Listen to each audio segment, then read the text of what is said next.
Hello friends, welcome to our channel. இப்போ நம்ம பார்க்க போகிறது குட்டியாக ஒரு ஸ்டோரி தமிழ் மீனிங்கோட பார்க்க போகிறோம். குட்டியாக ஸ்டோரி ரீட் பண்ணி ஈஸியாக இங்கிலீஷ் கற்றுக்கலாம் வாங்க. இப்போ நம்ம பார்க்க போகிற story the proud rose. In the dessert existed a rose and a cactus. பாலைவனத்தில் ஒரு ரோஜாவும் ஒரு கற்றாழையும் இருந்தன.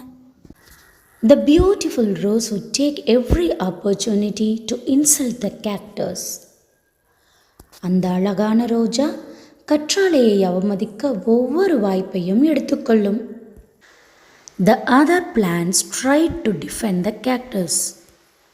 மற்ற தாவரங்கள் கற்றாழையை பாதுகாக்க முயன்றன. But the rose was too obsessed with its own looks. ஆனால் ரோஜா அதன் சொந்த தோற்றத்தில் மிகவும் ஆர்வமாக இருந்தது.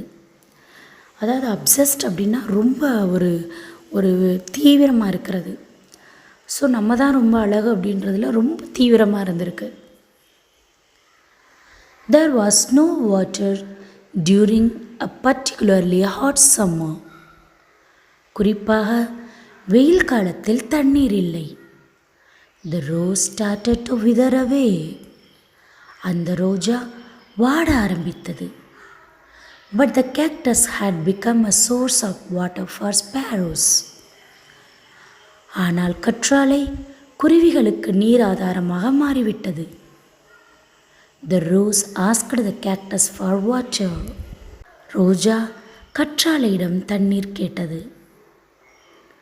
And the nice cactus readily agreed. அந்த கற்றாழை உடனடியாக ஒப்புக்கொண்டது. ஸோ இந்த ஸ்டோரி மூலமாக நம்ம தெரிஞ்சுக்கிட்டது don't judge a book by its cover. வெளித்தோற்றத்தை வச்சு யாரையும் எடை போடாதீங்க.